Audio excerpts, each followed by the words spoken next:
ಏ ರತ್ನ, ನೋಡಿದ್ದೇನೆ. ನೀನ್ ಯಾವಾಗ್ಲೂ ಹೊರಗಡೆ ತಿನ್ಕೊಂಡ್ ಬರ್ತಾ ಇದ್ರೆ ಮನೇಲಿ ಮಾಡೋದು ಯಾರೇ ತಿಂತಾರೆ? ನಿನ್ಕೊ ನಾನು ಈ ಮೇಲೆ ಸಿಕ್ಕಾಪಟ್ಟೆ ಖುಷಿಯಾಗಿರ್ತೀನಿ. ಯಾಕೆ ಏನು ಅಂತೆಲ್ಲ ಕೇಳಕ್ ಹೋಗ್ಬೇಡ. ನನ್ಗೆ ಬೋರ್ ಆದಾಗ ನಾನೇ ಹೇಳ್ತೀನಿ. ಹೌದಾ? ಓಕೆ, ಯಾವಾಗ್ಲೂ ಏನೋ ಸಪ್ಪಗಿರೋಳ್ ತರ ಇವಳು. ಒಂದು ದಿನ ಸಪ್ಗಿರೆ ನೋಡೋಣ ಹೇಗ್ ಕಾಣ್ತೀಯ ಅಂತ. ಅದನ್ನೇ ಮಾಡ್ತಿರ್ತೀನಿ ಕಣೆ ನಿನ್ಗೆ. ಇವತ್ ಬೇಕೇ ಬೇಕು ಮಣಿಗಳಿರೋ ಆಂಟ್ಲಿನ್ ಕೊಡೆ. ಮೊದ್ಲ ಎಷ್ಟ್ ಸಲ ನೀ ಹೇಳೋದು ನ್ಯೂಸ್ ಪೇಪರ್ ಕಿಚನ್ ತರಬೇಡಿ ಅಂತ?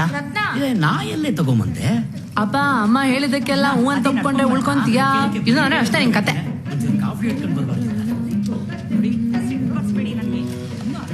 ಅರ್ಜೆಂಟ್ ಇತ್ತು, ಕೊಡ್ತೀನಿ ಕೊಡೆ. ಯಾಕೆ ಹಿಂಗ್ ಮಾಡ್ತೀಯಾ? ಪ್ಲೀಸ್ ಕಣೆ. ಫಸ್ಟ್ ನನ್ ರಿಬನ್ ವಾಪಸ್ ಕೊಡ. ಅದೆಲ್ಲೋ ಹೋಗಿದೆ, ಕೊಡ್ತೀನಿ ಕೊಡೆ. ಚಾನ್ಸೇ ಇಲ್ಲ. ನನ್ಗಿಂತ ನೀನೇ ದೊಡ್ಡವಳು. ಫಸ್ಟ್ ಸಾಯೋದ್ ನೀನೇ ನೋಡ್ತೀರಾ, ಆಮೇಲೆ ನಿಂದೆಲ್ಲ ಹಾಕೊಂಡ್ ನಾನೇ ಮಜಾ ಉಡಾಯಿಸೋದು. ಬಾರಿಸ್ಬಿಡ್ತೀನಿ.